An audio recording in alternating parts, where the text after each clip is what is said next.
Kumar Yadav ji, zoom कीजिए ना, श्री सुनील कुमार आपका सिंह मोबाइल जी, में आता है। अरे जूम श्री रमेश ऋषिदेव जी, आया ना, पकड़िए। जिला पदाधिकारी लड़का है। तरनजोत सिंह जी, हटो ना, वीडियो बना रहा है। पुलिस अधीक्षक doctor Sandeep Singh ji, civil surgeon doctor Mithilesh Thakur ji, यहाँ उपस्थित मधेपुरा जिला प्रशासन के सभी पदाधिकारीगण, जिला के सभी चिकित्सागण, चिकित्साकर्मी, स्वास्थ्य कर्मी, एएनएम, जीएनएम, आशा की हमारी सभी बहनें, स्वास्थ्य परिवार के अन्य सभी सम्मानित साथीगण, आज उद्घाटन के अवसर पर यहाँ उपस्थित मधेपुरा जिला के सभी बड़े बुजुर्गों, नौजवान साथी मित्रों, मेरे मीडिया के भाइयों बहनों, मित्रों, आज हम सब लोग यहाँ मॉडल अस्पताल के उद्घाटन और उदा किशुनगंज में बनने वाले 30 बेड के सामुदायिक स्वास्थ्य केंद्र के शिलान्यास के अवसर पर यहाँ उपस्थित हुए। मैं स्वास्थ्य विभाग के इन विषयों की चर्चा करूं उसके पहले मधेपुरा के इस जिला मुख्यालय से जरूर देश की कुछ परिस्थितियों पर चर्चा करना चाहता हूं। हम सब लोगों को मालूम है कि देश की सीमा पे आज सामान्य स्थिति नहीं है, एक तनाव की स्थिति है। भारत की सीमा अपने शौर्य, भारत की सेना अपनी शौर्य और पराक्रम के बल पे दुश्मन देश पाकिस्तान को बहुत करारा जवाब दे रही है और विगत दिनों में दिया है। ऐसा जवाब दिया है जिसके कारण पाकिस्तान में आतंकवादियों के जो ठौर ठिकाने थे, जो उनके प्रशिक्षण स्थल थे, उन सारे ठौर ठिकानों को नेस्ता नाबूद करने का काम भारत के सैनिकों ने किया। मैं सबसे पहले मधेपुरा की इस धरती से अपने उन सैनिकों के आत्मबल को बढ़ाने के लिए, उनको और ताकत देने के लिए, उनके धैर्य को और मजबूती देने के लिए मधेपुरा के लोगों से आग्रह करूंगा कि मेरे साथ 2 नारों में जोरदार तरीके से आप आवाज लगाइएगा, ताकि वो आवाज सैनिकों तक पहुंचे और सैनिकों को ये लगे कि हम भले ही घर छोड़ के सीमा पर भारत माता की सुरक्षा में लगे हैं, लेकिन हमारे घरों में जो लोग रह रहे हैं वो जो जहां है वहीं से भारत माता की जयकारा भी कर रहा है और हमारे भी हौसला को बढ़ाने का काम कर रहा है। ये हौसला बढ़ाने का काम, आत्मबल बढ़ाने का काम हम सब लोगों को जो जहां है वहीं से करना है। इसलिए मैं 2 नारे लगाऊंगा, आप सब लोग साथ में आवाज दीजिएगा, भारत माता की, भारत माता की, भारतीय सैनिक जिंदाबाद, भारतीय सैनिक जिंदाबाद। आज उन सैनिकों के कारण ही हम अपने घरों में शांति चैन से हैं और आज हम सब लोग विकास का काम भी कर रहे हैं। लेकिन जो सैनिक सीमा पर लड़ रहे हैं उनका, उनके परिवार का क्या मन स्थिति होगा यह हम सब लोगों को समझना है। इसलिए हम सब लोग उन परिवारों के साथ भी आज खड़े हैं। संपूर्ण देश आज उन लोगों के साथ, उन परिवारों के साथ खड़ा है जिस परिवार का जवान, जिस परिवार का सैनिक का अधिकारी आज सीमा पर भारत माता की सुरक्षा में लगा। मित्रों, आज हम सब लोग यहाँ 2 योजनाओं के, एक के उद्घाटन और एक के शिलान्यास के लिए यहाँ इकट्ठे हुए। 34 करोड़ 47 लाख रुपए की लागत से ये आपके आंखों के सामने जिला का सदर अस्पताल जो मॉडल हॉस्पिटल के रूप में है, उसका आज लोकार्पण करने के लिए इस जिले के प्रभारी मंत्री श्री श्रवण कुमार जी, हम सबों के अभिभावक तुल्य आदरणीय नरेंद्र नारायण यादव जी, माननीय सांसद, विधायक और मैं आप सब लोगों के बीच आया हूं। ये भवन बाहर से ही बता रहा है कि अंदर की व्यवस्थाएं कैसी हो, और आज हम सब लोगों ने इस भवन का लोकार्पण किया है। ये 100 बेड का अस्पताल है और इसके साथ ही उदा किशुनगंज में 5 करोड़ 75 लाख रुपए की लागत से 30 बेड के सामुदायिक स्वास्थ्य केंद्र का शिलान्यास भी हम कर रहे हैं। माननीय मुख्यमंत्री श्री नीतीश कुमार जी का यह निर्देश है मुझे कि बिहार में जितने भी प्रखंड हैं, सभी प्रखंडों में 30 बेड का अस्पताल बना देना है। और मुझे बताते हुए खुशी हो रही है कि आज बिहार के सभी 534 प्रखंडों में जिला मुख्यालय और अनुमंडल मुख्यालयों को छोड़कर सभी जगहों पे सामुदायिक स्वास्थ्य केंद्र बनाने का काम या तो पूर्ण हो गया है या शुरू हो गया है। इस जिले में भी एक जो बचा हुआ था उदा किशुनगंज, वहां भी आज शिलान्यास करके हम लोगों ने उस काम को शुरू कर दिया। ये प्रखंड के अस्पताल जो 6 बेड के होते थे उसको मुख्यमंत्री जी ने 30 बेड का बनाने का निर्देश दिया और आज उसी के तहत उदा किशुनगंज में ये 30 बेड के अस्पताल का शिलान्यास भी हम सब लोग कर रहे हैं। ये जो सामने बिल्डिंग खड़ी है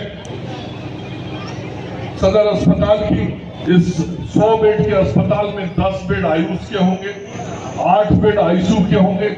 इसमें इमरजेंसी की सुविधा होगी, ओटी होगा, एक्सरे होगा, एमआरआई का रूम होगा, सीटी स्कैन होगा।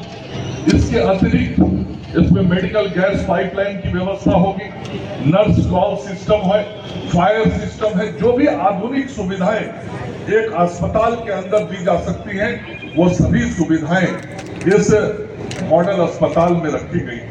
आप सब लोगों को बताना चाहता हूं, मुख्यमंत्री जी के नेतृत्व में जो स्वास्थ्य विभाग की आधारभूत संरचनाओं में आज परिवर्तन हो रहा है, व्यवस्थाओं में परिवर्तन हो रहा है, विकास हो रहा है। ये अस्पताल इकलौता अस्पताल नहीं है। आपके बगल में सुपौल जिला, सुपौल के ऐसे ही अस्पताल का उद्घाटन आज से 2 साल पहले हो चुका है। आज पूरे बिहार में 21 जिलों में ऐसे अस्पतालों के सदर मॉडल हॉस्पिटल के उद्घाटन कर दिए गए और जो शेष बचे हुए जिले हैं उन जिलों में भी इसी प्रकार के आधुनिक अस्पताल बनाने का निर्णय भारत की सरकार और बिहार के सरकार के द्वारा किया गया। यह अस्पताल जो बना है, इस अस्पताल को बनाने में हमारे आदरणीय प्रधानमंत्री नरेंद्र मोदी जी और माननीय मुख्यमंत्री श्री नीतीश कुमार जी के डबल इंजन का सहयोग है, जिसके कारण आज मधेपुरा की जनता को ये अस्पताल हम देने में सफल हो पाए और निश्चित रूप से इस अस्पताल की व्यवस्थाओं का लाभ मधेपुरा के लोगों को मिलेगा।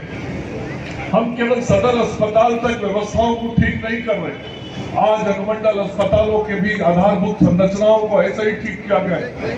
राज्य के सभी अनुमंडल जो 101 अनुमंडल है, सभी अनुमंडलों में 50 बेड से लेके 100 बेड तक के अस्पताल का निर्माण कर दिया गया है। जैसा मैंने कहा, प्रखंडों में 30 बेड का अस्पताल और अब तो गांव में भी हेल्थ एंड वेलनेस सेंटर के हॉस्पिटल के निर्माण का काम चल रहा है। अभी आपके बगल के जिले सुपौल में कई नई अस्पतालों का शिलान्यास करके आया, कई अस्पताल वहां बन रहे। उसी प्रकार से इस मधेपुरा जिला के गांव में भी हेल्थ एंड वेलनेस सेंटर बन रहा है। उसके अतिरिक्त जो अस्पताल की सुविधाएं और व्यवस्थाएं हैं उनको हम उन्नत करने का काम कर रहे हैं। जिन जिन प्रखंडों में 20 बेड के सामुदायिक स्वास्थ्य केंद्र बन गए, उन सभी प्रखंडों में 20-20 बेड का और प्री फैब हॉस्पिटल बढ़ाया गया है। मतलब 30 बेड के बदले अब प्रखंडों में 50-50 बेड के अस्पताल का निर्माण करा दिया गया है। इस प्रकार से लगातार स्वास्थ्य व्यवस्थाओं को हम ठीक करने में लगे हैं। गांव में आज दवाइयां पहुंचाई जा रही हैं। आज दवा पहुंचाने के मामले में बिहार पूरे देश में पिछले 8 महीने से नंबर 1 पर है। टीकाकरण के मामले में बिहार पिछले 4 महीने से 1 नंबर पे चल रहा है। कई चीजों की जानकारी हमको नहीं कि कैसे आज व्यवस्थाओं का परिवर्तन हो रहा है। पुरानी बातों को हमको दिमाग से निकालना पड़ेगा। हम व्यवस्थाओं को आगे बढ़ाने में लगे। मैं जहां जाता हूं मुझे कुछ बातें कही जाती हैं और वो बातें ये होती हैं कि मंत्री जी, आधारभूत संरचनाएं तो बहुत अच्छी हो गई, बेड बहुत अच्छा हो गया, ओटी बन गया, एम्बुलेंस आ गया, दवाइयां मिल रही, लेकिन अब जिसकी आवश्यकता है वो है डॉक्टरों की कमी है। डॉक्टर आप हमको दे दीजिए। मुझे कहते हैं नर्स की और आवश्यकता है, नर्स दे दीजिए, सीएचओ दे दीजिए, लैब टेक्नीशियन दे दीजिए, एक्सरे टेक्नीशियन दे दीजिए, ईसीजी टेक्नीशियन दे दीजिए, ट्रेसर दे दीजिए। तरह तरह की जो जरूरतें मानव बल की, वो बातें सब हमारे सामने रखी जाती है। मैं भी स्वीकार करता हूं, मानता हूं कि हमारे विभाग में जो पद खाली है, उन पदों को यदि हम भर देंगे तो हम और व्यवस्थाओं को बेहतर कर देंगे। और इसीलिए माननीय मुख्यमंत्री जी के निर्देश पे अभी स्वास्थ्य विभाग ने 41,000 वैकेंसी निकाली है। 41,000 और 41,000 में लगभग 8,500 डॉक्टरों की बहाली होनी है। इसके अतिरिक्त 11,500 जीएनएम की बहाली होनी है। इसके अतिरिक्त सीएचओ की बहाली होनी है और बाकी जो सारे मैंने पैरामेडिकल स्टाफ की चर्चा की, इन लोगों की बहाली होनी है। विज्ञापन प्रकाशित हो गया है, फॉर्म भर दिए गए हैं, कई के फॉर्म भरे जा रहे हैं, कुछ के परीक्षा हो गए हैं।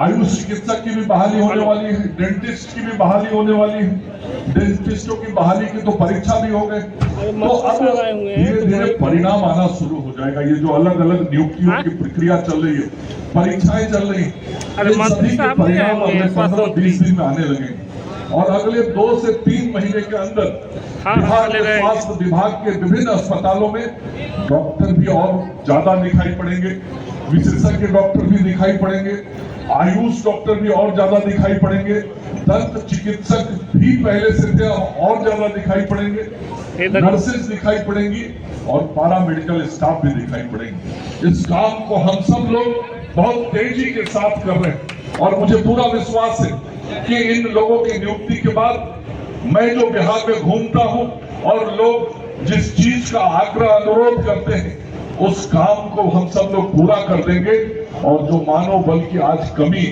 हमको कहीं दिखाई पड़ती है, वो कमियां भी हम पूर्ण कर देंगे। इस बात के लिए हम सब लोगों ने मुख्यमंत्री जी के नेतृत्व में कदम आगे बढ़ा दिया है। मैं ये भी आप सब लोगों से कहना चाहता हूं, ये मधेपुरा के धरती पर, मधेपुरा के मेडिकल कॉलेज हॉस्पिटल को माननीय मुख्यमंत्री जी के नेतृत्व में बनाया गया।